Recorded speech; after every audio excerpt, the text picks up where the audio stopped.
Hi, my name's Pastor Eric, and if you listen to the Faith Over Breakfast podcast or Journey Companion Ministries podcast or the Healing the City podcast, you probably recognize my voice. And you probably recognize it as the intro to many of these, telling you all about how you can support us. We just want to say thanks for supporting us. Hope that you'll continue. Enjoy the podcast.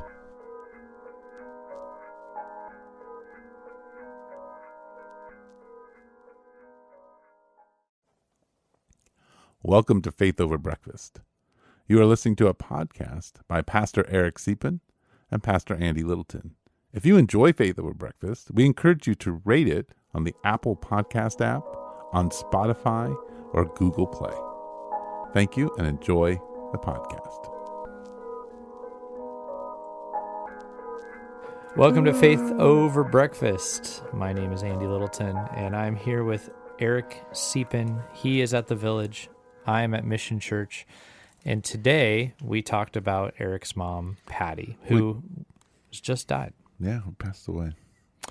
So it's I really want to encourage you. First of all, little detail. If you love Eric and you're wondering how to respond to Eric, he lets you know later in the podcast. So that's for those who love someone who is going through something, it's important to know where they are at and what they need. You have an opportunity to hear that from Eric. Right.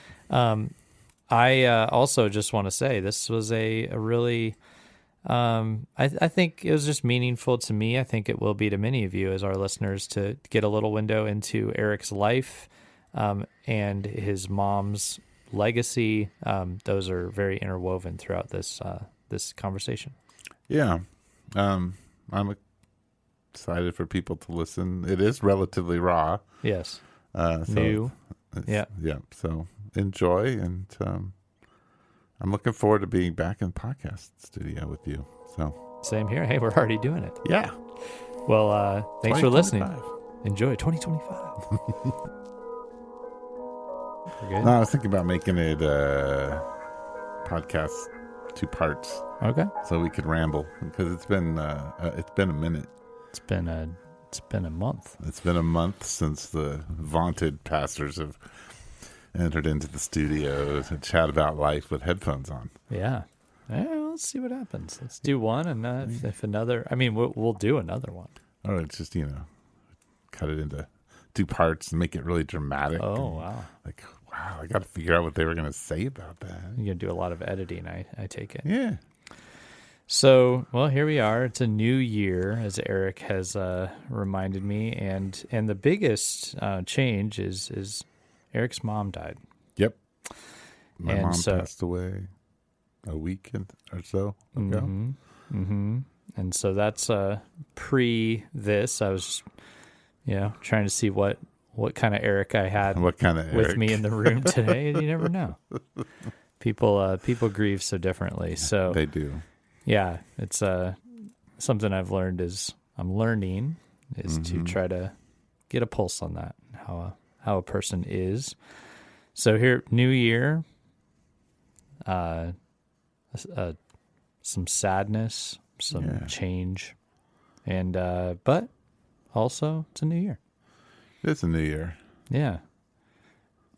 We're gonna have Donald Trump's about to be the president of the United States of America again. Wildfires are ravaging Los Angeles, which I find kind of interesting in the sense that during COVID, wildfires were ravaging the hills of Tucson, right? And Donald Trump, I believe, was president. Yeah. There might have been fires during other presidencies. Oh, sure, certainly. But I just feel like a little slight deja vu-ish. At least in my world and in my experience of things. Yeah. Yeah, people are feeling different things. I did have had a conversation where I realized, the changing of the guard is weighing heavily on some people. Others are, I don't know, in our community, we've got some people getting married soon. And so that's sort of exciting stuff overrides the other stuff. Yeah. Yeah, it's just interesting how a new year, we all know is, nothing's changing. There's not like a reset button to the world when that calendar rolls over. But it is a landmark we look at, and we talk about 2024 and 2025. And anyway, yeah. For you, 2025, first year without your mom. Yeah, it will be the first year without my mother. So there'll be a lot of firsts. A lot of firsts. Yeah, there's some firsts in our church, probably in yours. Some things that are the same. Some things that feel like they're burning down. Yeah. So are you hopeful for this year, Andy? I actually am. I am in a hopeful and an anticipatory place generally. I have,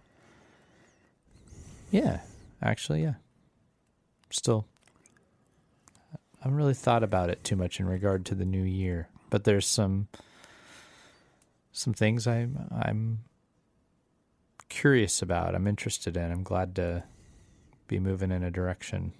Yeah. Yeah. And do you live your life kind of semester based? Are you still in that world? I mean, I'm 52 years old and I still think of my life as fall, spring, and summer semesters. Oh, do I? Maybe. Yeah, we don't really do winter here in Tucson, so forget that. Yeah. No, I think because I have kids and yeah, and then I'm around people who have kids. Right. So it just seems like there's this constant. I mean, I even feel it in our church. It's like people are really, gung ho at the beginning of the school year of every section, and then it kind of pitters out as and then you hit the summer and you hit like swim teams and you hit all of the summer activities and vacation, and then boom, August hits and everybody's back like, we're going back to school. So there's sort of this just the ebb and flow of the school year has an impact on just morale and excitement about life. And yeah, I don't know. There's probably something like that. But yeah, actually, maybe it is more the year, and it's interesting because there are a lot of things I am not. There's a lot of things I am sad about, and a lot of concerns too. But I think if you just took me, and you looked at, there's a dial, there's 100%, there's 50%, there's 0. Right. There are plenty of things that point toward that 0, but there's some things that point toward that 100. And I guess at the moment, I just feel generally more positive. That's cool. And I'm grateful for that. It's not always the case. Yeah. Yeah. So that's me. That's cool. Yeah. So what are we talking about? I don't know. We had talked about having like a little tribute to my mother. Tribute to your mom, right? And I could chat about my mom some. Well, let's do that. All right. Yeah. So for those of you who are out there didn't know Patti Cepin, so my introduction to Patti would have been through counseling or soul care, as it was often called.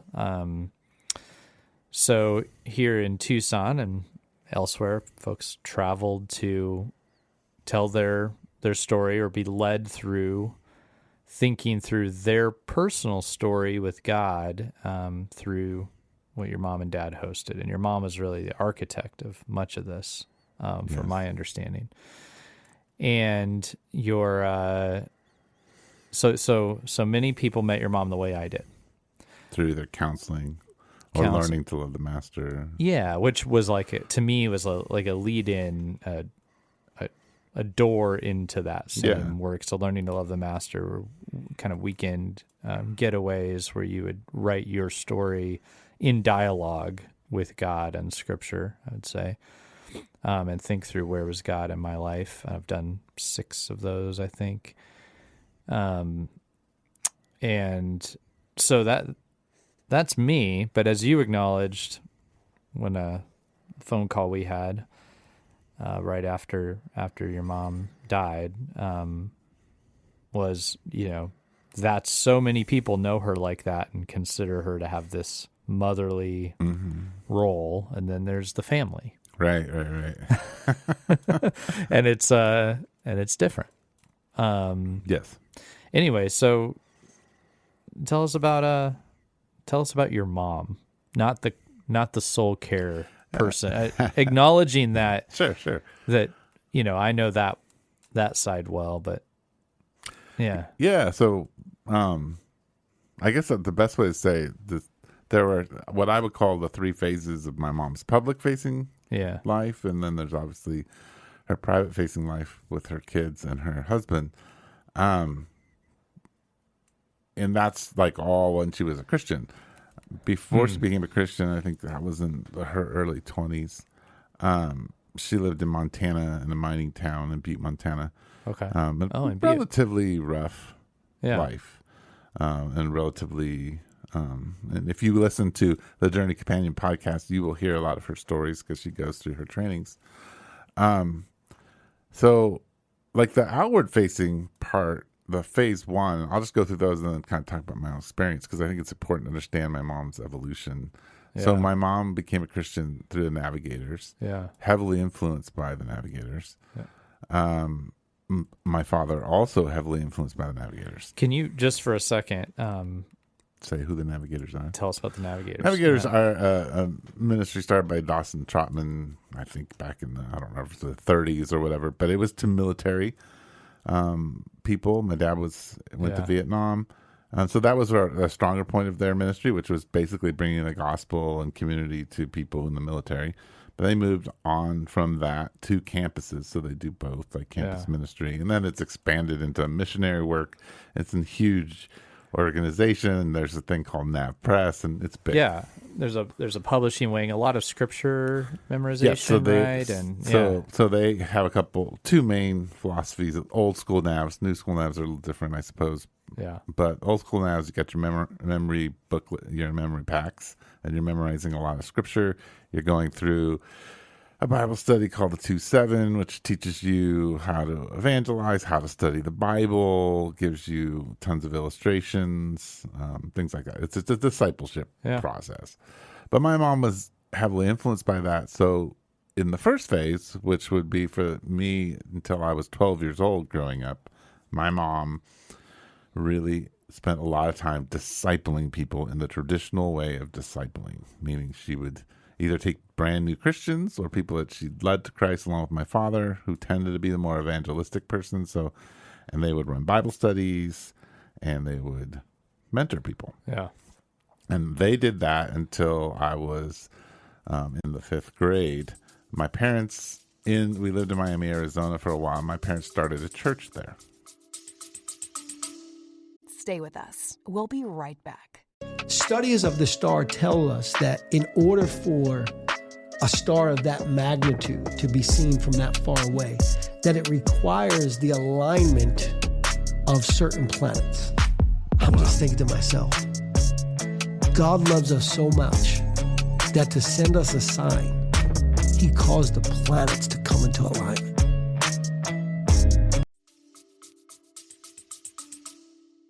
Now, for those who don't know Miami, Arizona, it's not quite like Miami, Florida. There's some slight differences. It's considered the armpit of Arizona. The armpit of Arizona. There's a little mining town called Globe, and then Miami is the sister town. They're really one now. I feel like the mine is more Miami. It's more Miami, but yeah, that might be that. Yeah, Globe's a little more has the bigger downtown, a little more picturesque. Yeah, but these were just grimy mining communities at one point and where some of my greatest stories come from as a kid and adventures and stuff like that. But they were running into things that to oversimplify, memorizing verses and learning how to read the Bible did not help with.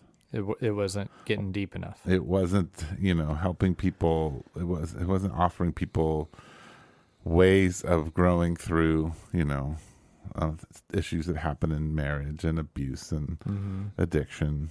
They felt ill-equipped, so they thought, well, we should go get to counseling. Yeah. So my parents through the act of, I don't know, of God, had during that time had run into Dr. Larry Crabb, a couple conferences. And so they decided to go to where he was and get trained by him and Dan Allender. So we moved to Indiana. And I would call that phase 2. Yeah. They got trained. We eventually moved back to Tucson. How old are they when they made that change?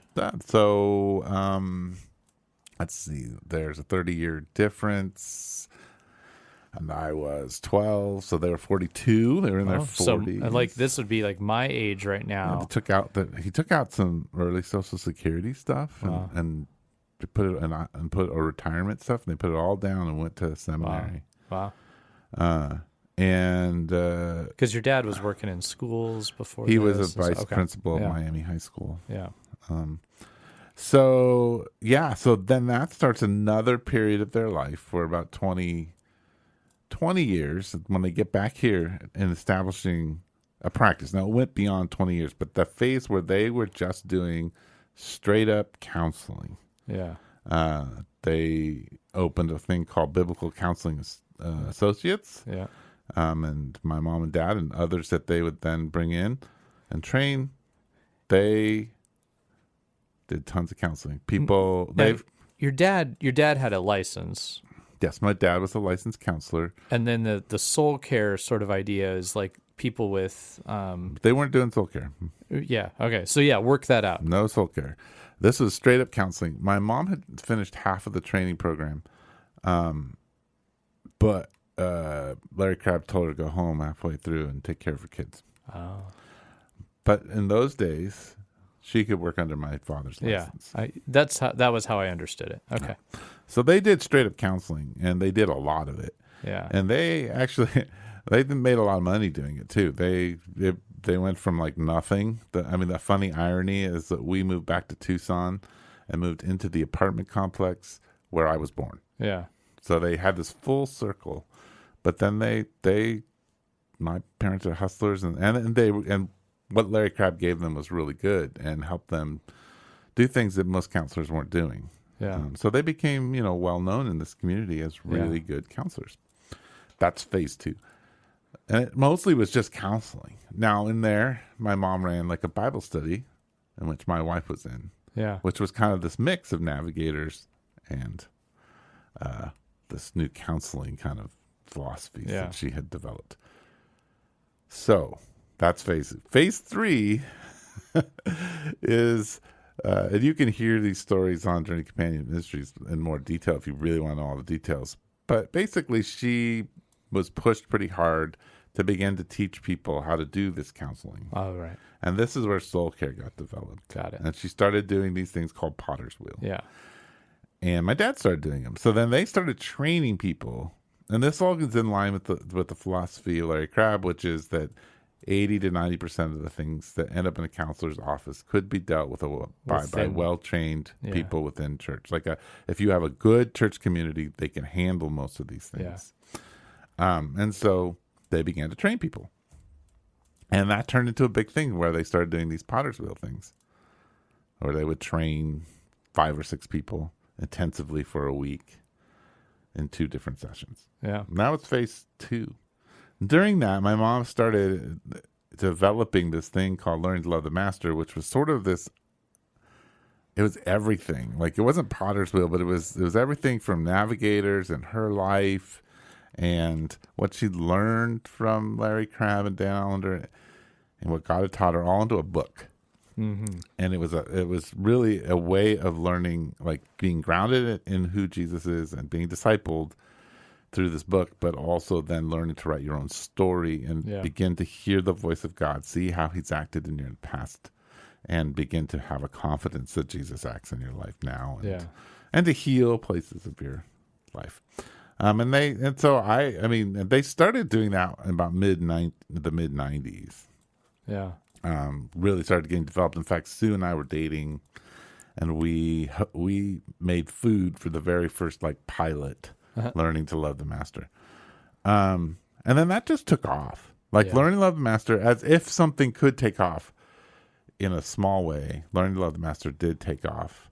And now there are 2 retreats that happened, but then churches have done it, and my wife, my parents paid my wife, and she took a bunch of extra time away and coalesced into a book and rewrote it. Yeah. And then so that became the manual for all of it. Right. And that's phase 3. Learning to love the master is phase 3. They were still doing potter's wheels. They were still doing something they called like sanctuary, which was to fly in missionaries or people locally to spend like 40 hours or whatever it was, intensive counseling. I've done that yes, twice. So you've done it, so you know what it is. So that's the outward facing. And so like my mom is very prophetic and good at sitting with people and seeing what's going on. And so she's had a dramatic impact, and the material she's taught and her relationship with God is pretty intense. And so, talk about that, the intensity of her relationship with God or with all things. I suppose there's you'll have to speak a little bit to both. Yeah, my mom is intense and opinionated, and but also has an awareness of God that a lot of people don't. She communes with God in a way. She reminds me of, I think if I know anybody who I'd say, their story should be in the Old Testament and not the New Testament, it's my mother. She has sort of the essence of an Old Testament prophet. Yeah. Or even maybe in the line of kings, she's got like really major flaws, but she also has like deep intensities with the Spirit of God and the love of God and the grace of God, and she sees things and God reveals them to her. So that's definitely my mother in those ways. So that's people have had she's had a deep impact on people that way. How'd you observe that intensity when you were younger? Like, when did you first decide my mom has an intense relationship with God? As a little kid, so I really loved hanging out with my mom. My mom, and in a lot of ways, I had a different relationship than my 2 younger brothers because it was just me for 5 years, and then even then, I was still the oldest, so there's a different kind of relationship in a family like that. But my mom was just always about Jesus, and you could talk 4 or 5 hours about Jesus with my mom, and she was always about, creating spaces for me to be part of that. So like they'd have these big Bible studies once a week when I was 5 or 6, and she'd pop popcorn for me and let me sit in the hallway and listen to the Bible studies. Because I wanted to. So there was something very attractive about her and her intensity about God and her but so you got to understand, like, there's also the 3 phases of my mother in her own health. So, and that had a lot to do with it. So my mom ended up having what they would call chronic PMS. So it's sort of 30 days of hormonal imbalance. And really a lot of that didn't change until she had a hysterectomy. Okay. So she would get pretty, like, as you can imagine, there was yelling, there was, she'd throw food at my dad. She was, in the early days was pretty, sometimes it would be pretty out of control. But, she was also on this, these days, if you have an issue, you can go on, heck, ChatGPT could give you more information about your maladies than you could have gotten in 1980 in 6 months of research. But she flew all over the country. She ended up finding a doctor in Duke to help her some, and then eventually the hysterectomy. But she was really trying to figure out how to deal with this, and my dad was pretty good at handling some of it, but it was hard on the kids. But my mother will tell you, or she would have told you, that she spent a lot of her parenting early on, and even with me as I was in my teenage years, acting out of fear that I would go down paths of thinking and stuff like that would weaken my faith. And so she wasn't really that into helping any of her children kind of explore and own things on their own. And so if you talk to all three brothers, the faith journey has been something we've had to do in spite of her, or in opposition to her in some ways, because she didn't she was really afraid that we would just go off the rails. Yeah. And stuff like that. So, like, I mean, to just give you an example. Yeah, I was going to ask, like, And what I've kind teased of my brothers about this. Here's a real simple one. So one time when I was 8 years old, I had gotten a boombox and I got the tape to the soundtrack to, I don't know if it's the first Superman or the second Superman. And Superman sleeps with Lois Lane, and and they're not married in the movie. And my mom comes out, she's like, "What are you listening to?" I'm like, "Oh, the soundtrack to Superman." She's like, "Turn that off. We don't listen to things where people blah blah blah." So I couldn't listen to music, classical music. Then she wouldn't let me listen to Christian rock music. I had to fight to listen to the Imperials and David Meese and Michael W. Smith. Yeah. Which is Petra was contemporary or early Christian rock. Yes. Yeah. And, because we went round and round about drum beats and, So she was very prone, it sounds like, because there were little alarm bells within the Christian community about that stuff, like, oh, rock and roll has, potentially the drum beats might be pagan. And it seemed like you're saying maybe she was very, she got caught up in that easily, and the worry that it would lead somewhere. You might argue that she got caught up in it. The problem is I would argue that she might have been the originator of it all. Yeah. And had it well thought out. Yeah. And very clear arguments for why she was right, and she was good at the persuasion of that. Yes. So it's not like she wasn't blown by the whim of things. I think she created some of these things. Yeah. I say that jokingly, but that's really. Or if she heard about it somewhere, she might go strengthen that argument and carry it forward with force. Yeah. Yeah. So, I mean, to move to there, then she and I would go round and round, about Calvinism. We'd go round and round about, just when I was in high school. Did you and she bump heads theologically more than you and your dad? Oh, yeah. My dad is very much, I think he and I probably hold very similar theologies, which are very simplified orthodoxy and built more around just enjoying the presence and glory of God versus trying to get all of the jot and tittles correct and understand and being okay with people having different places as long as we can all land inside of orthodox thinking. Yeah. And really he's much more comfortable with cognitive dissonance. My mother was not comfortable with cognitive dissonance. Up to the very end, my mom was not. She really tried hard, but she wasn't. Yeah. So there is the pre-hysterectomy, post-hysterectomy kind of mother. Yeah. And then I would say there's the grandchildren mom. And so even then she began to even soften more. Yeah. But that was internally. But my mom, even, they left the village because we ordained a woman, and she just couldn't handle it. Yeah. And it was just theologically untenable for her, and it was really painful for me. And I, let me know if you don't want to go there on this, but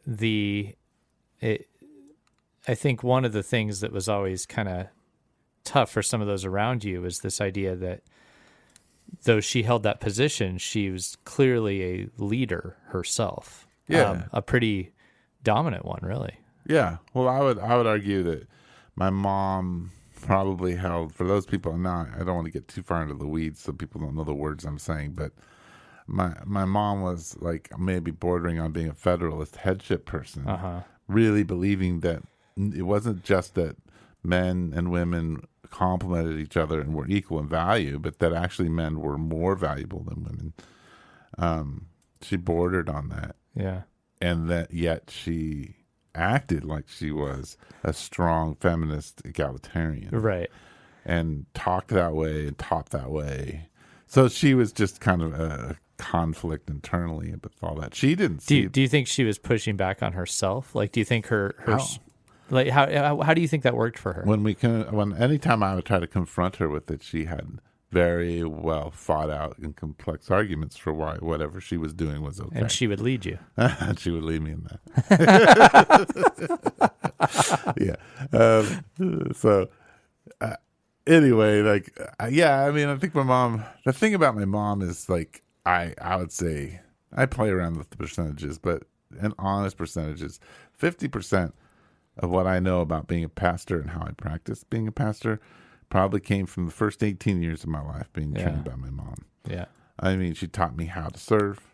She taught me how to study my Bible. She taught me how to teach my Bible. She taught me how to pray. She taught me how to care for people. I mean, you know, one of the things that I think just epitomizes my mother is that when we were little, she would dress up like this old lady, and then she would go outside, and she'd have a hat, and she'd have a jacket, and she'd have an umbrella, and she'd knock on the door, and then, you know, one brother would go to the door and answer it, and we'd say, "Oh, hi, welcome, Mrs." You know, she'd have some name, and "How are you doing? Would you like to come in? Can I take your coat? Can I take your hat? Can I take your umbrella? Here, have a seat. Would you like a glass of water?" Like, she and we would do that over and over again because she was, and then as kids, it was a fun game. Like, she would have a new accent every time and have a new problem or a new thing that, you know. So she made it fun, but she taught us how to care about people, how to be respectful, how to receive them into your home. That was a big piece of what your parents did. Yeah. How to receive them into your home.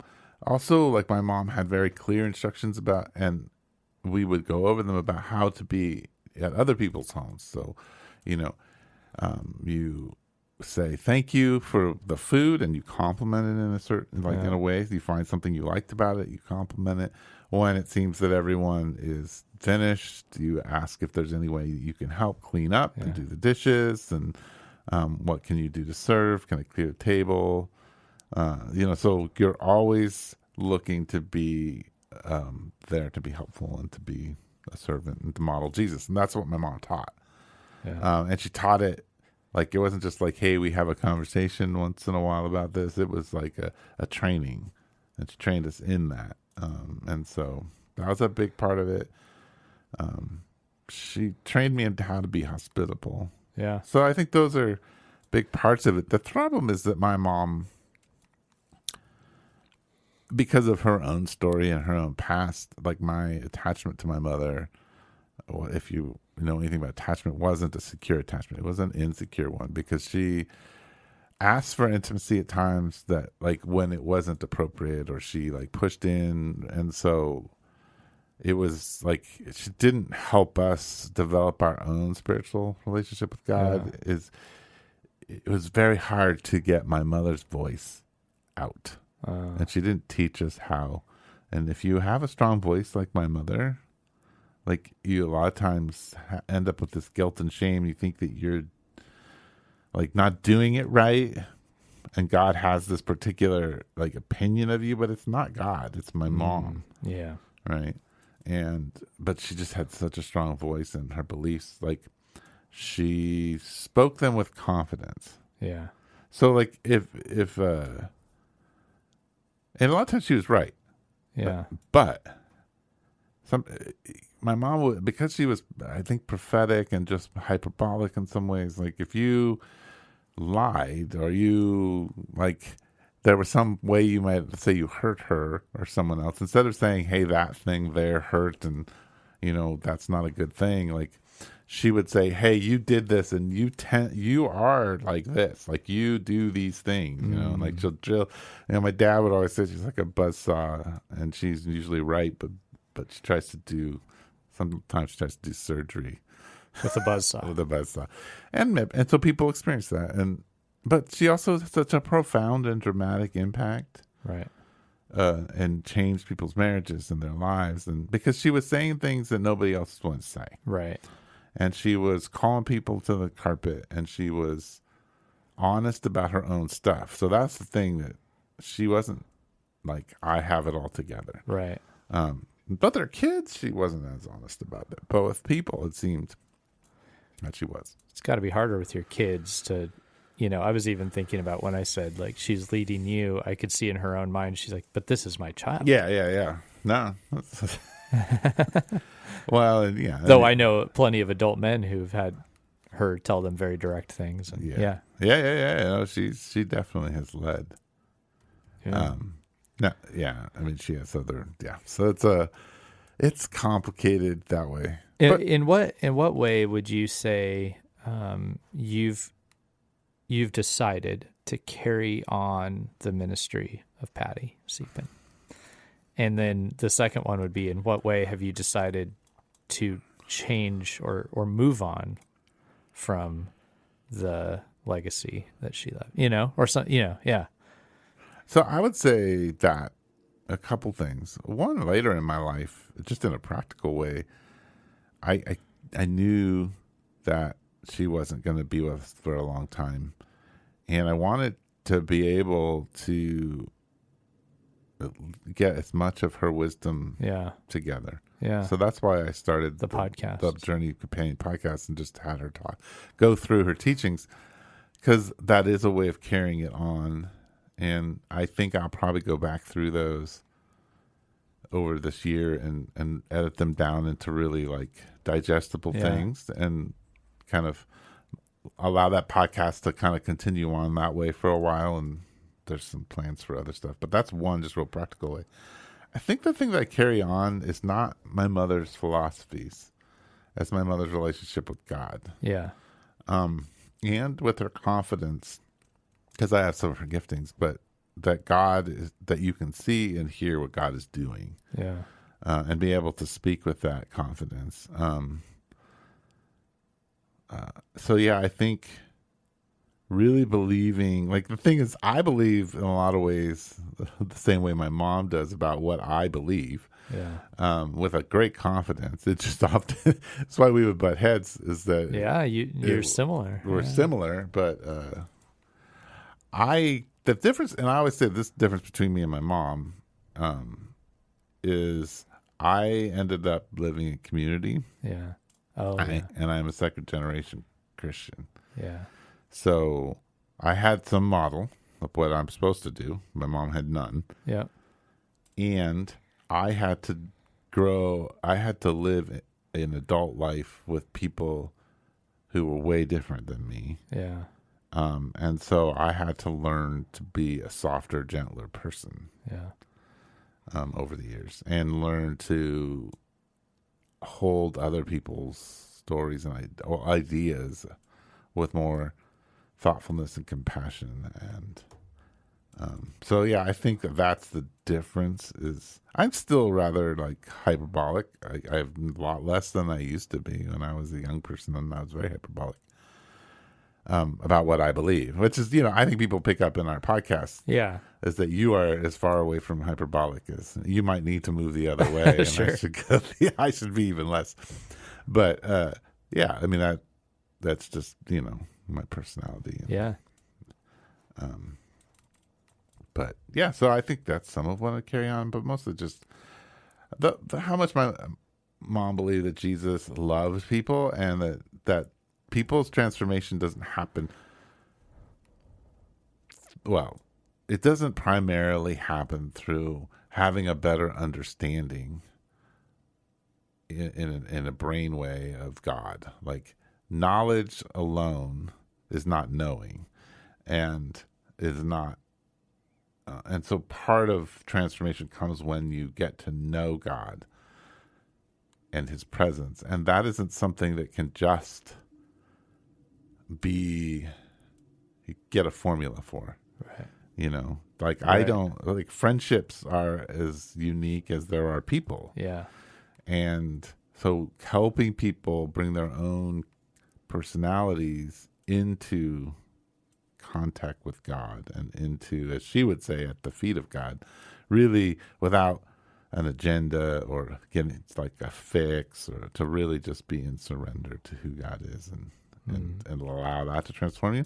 I mean, that's what I believe is what I carry on. The funny thing is, in a lot of ways, I get there differently because I'm a different person than my mother. But yeah.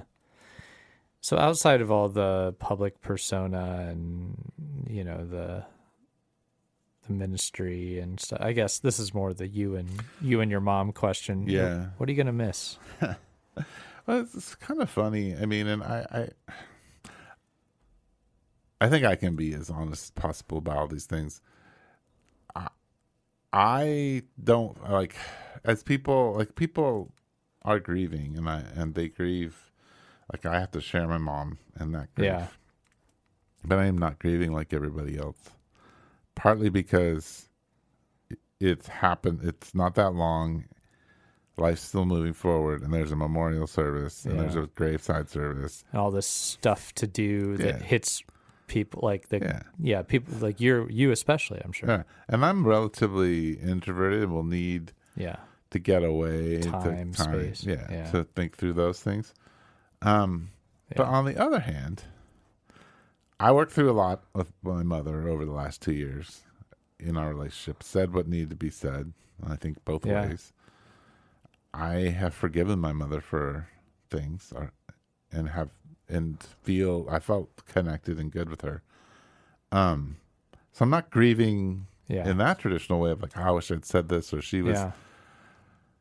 So, but I'll say at this point, and this is going to say, I think might be hard for people to hear, is that I'm actually relieved. Yeah.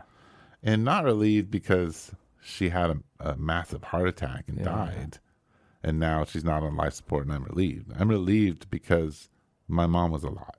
Yeah.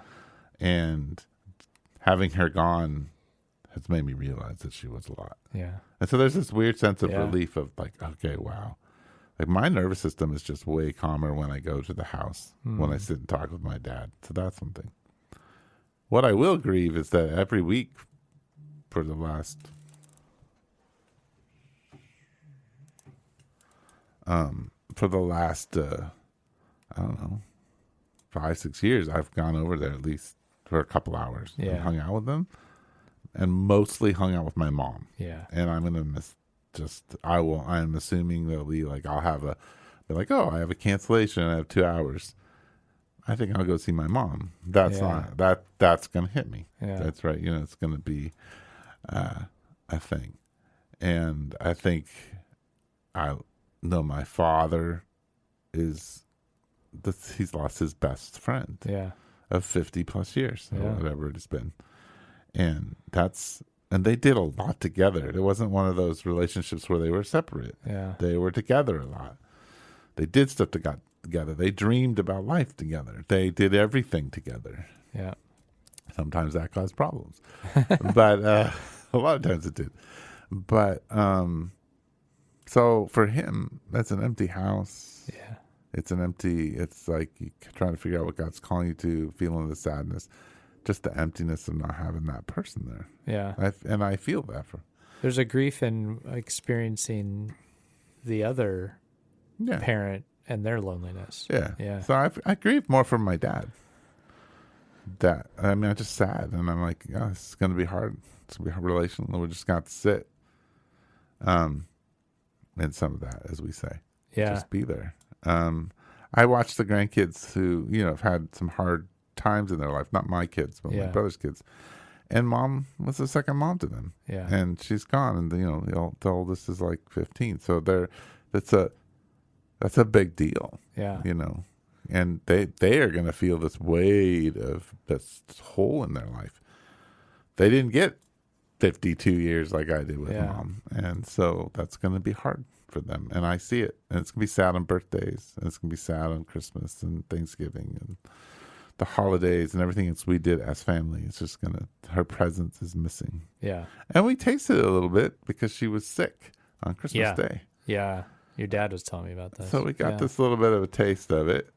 And I will say, I missed her. She missed us. I could tell that because there's a few times she came out. was also very calm. And you can understand, my mom's ADD, and as she got older, like, I mean, that was even more disruptive to the nervous system because she's flying, and then she couldn't hear as well. So then she'd just launch out on saying things. It's like, it's just weird. Like, where did that come from? Where did that come from? Like, it's just like, the hive brain is really disrupted. Yeah. But, so yeah, I think those are going to be really hard. Just those moments of just, be like, oh, mom's not here. And that's just going to be that way for a while. Yeah. And then, and the thing about grief, healthy grief, is that you end up, it's going to just hit you sideways. And when it hits you sideways, you have to take space to let it hit you sideways. Yeah. And so I think that's healthy grief. And I think I will miss that a lot. And, but I'll tell you, the one thing that surprised me, because, my wife lost her mother about 7 years ago. Yeah. I was kind of connected to her mother, but not really. And so I didn't have this feeling. But when mom passed away, part of like me being relieved wasn't just the nervous system thing. Yeah. It was, life is super short. Yeah. And if I believe what I believe, I got what? If I live to as long as she lived, I have 30 years left in my life. Not a long time. No. And I'll be hanging out with her. Yeah.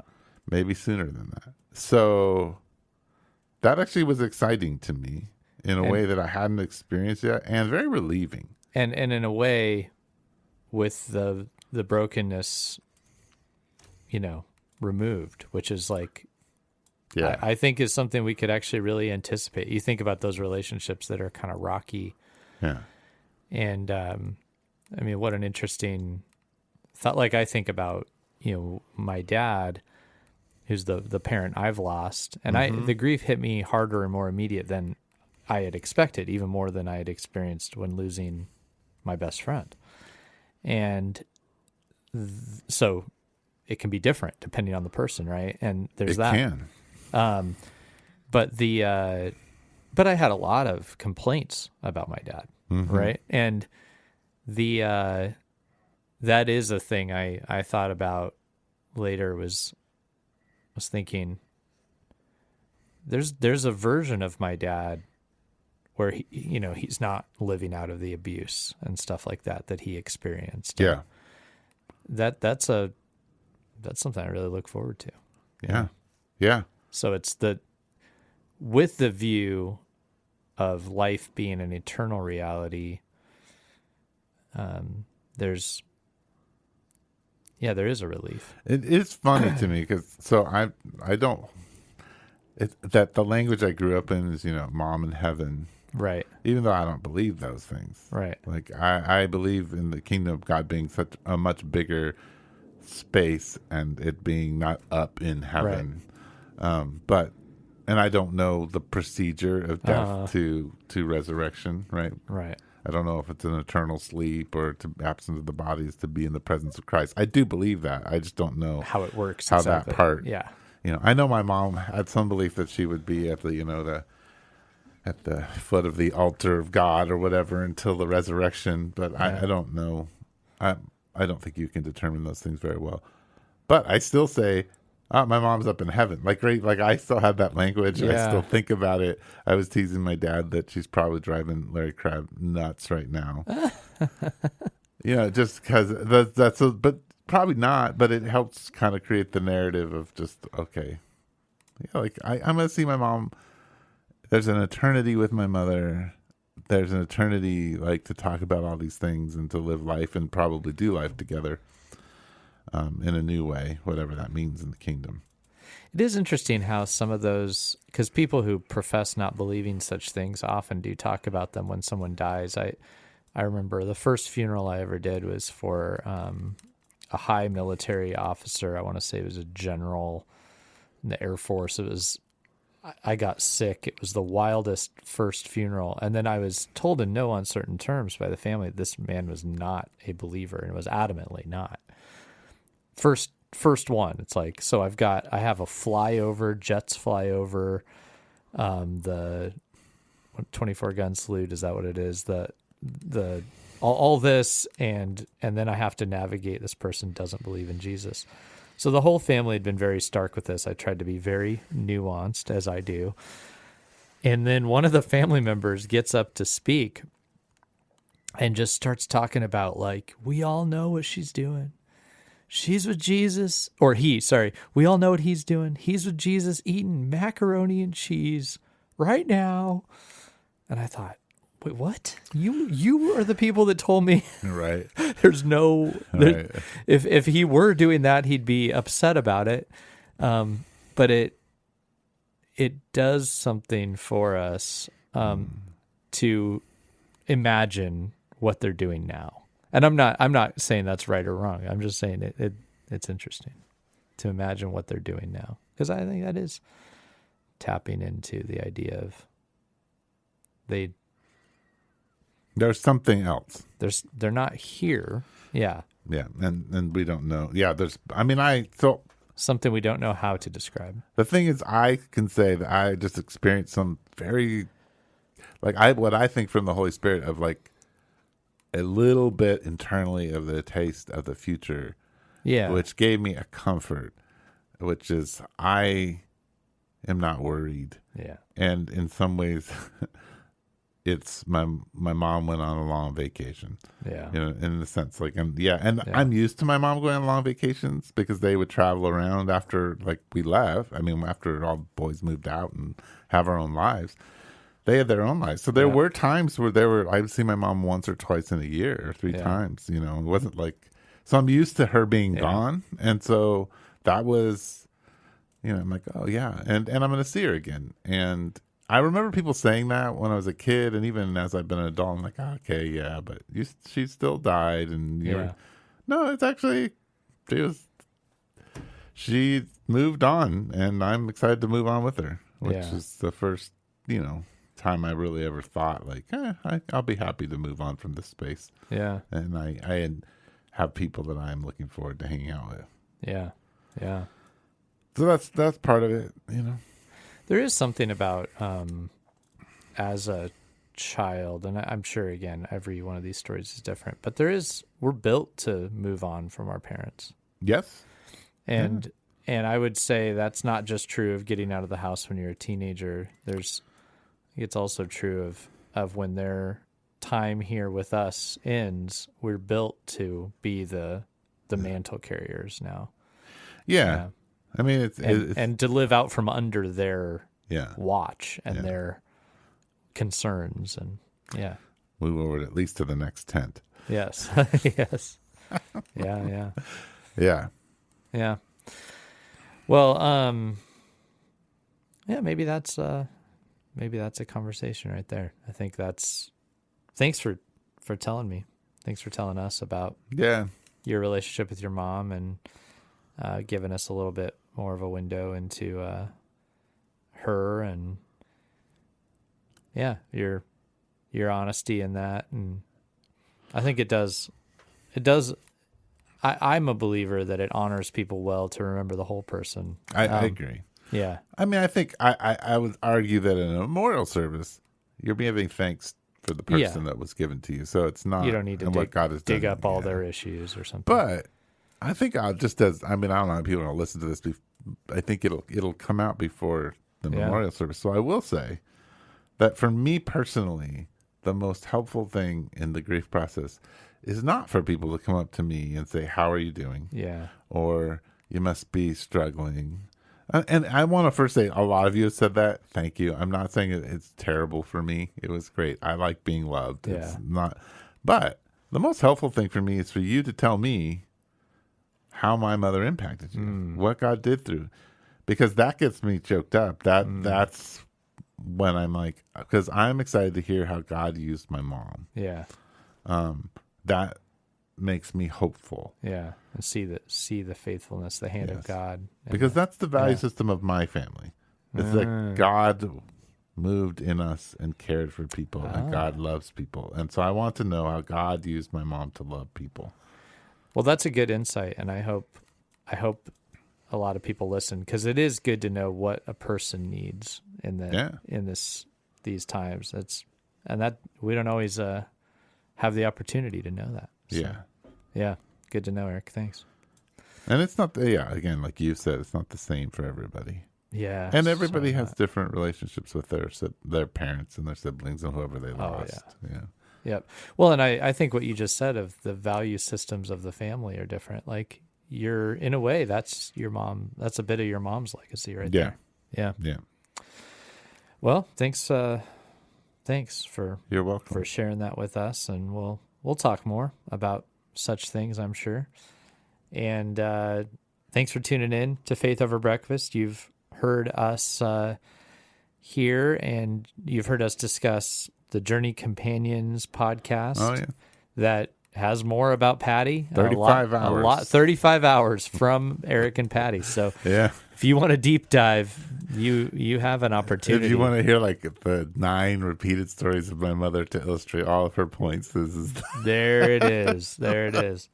So you can very well do that. We got a great set of questions in from Brian the other day. I think there might be another one or two. So that's great. We will probably space those out throughout the upcoming months. Yeah. But if any of you have questions, we really enjoy getting to grapple with a question. It gives us a new train of thought. We appreciate it. So you can text them through a lot of the podcasting apps. You can email them to faithoverbreakfast@gmail.com. I prefer you don't just tell me personally, because I do tend to forget such things. Mm-hmm. So send it through one of those channels. That'd be great. Yeah, and I'm probably on this podcast in particular not going to make this pitch very often, but I will make it this way. If you're a villager and you listen to Faith Over Breakfast, or you're a mission church person and you listen to Faith Over Breakfast, obviously this podcast takes some time to edit and get up, and we have 2 other podcasts at the village that we do. If you were to subscribe for 10, we prefer, but 5 or 3, we're good with $1 million. No. $3 monthly. It would help us pay a editor a little bit of money to come in, do a little cleaning, get a little compression, make it sound okay, make it sound better than 75% of the podcasts out there, and kick it out. And that would save me some time. And so if you would like, hey, I just want to serve Eric and Andy, don't have the Starbucks once a month and support us. And those prices at Starbucks have gone up. What in the world? I know. That's can we do a podcast somewhere where it's the cheapest and best cup of coffee, so we can tell people how to get the most bang for their buck? Absolutely. There's an answer to that. I believe there is. So let's have that conversation next time. Okay. Well, thanks for tuning in. We'll talk to you next time.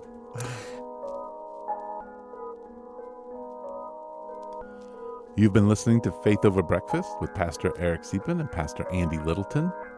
Please share us on Instagram, Twitter, and Facebook. Thank you.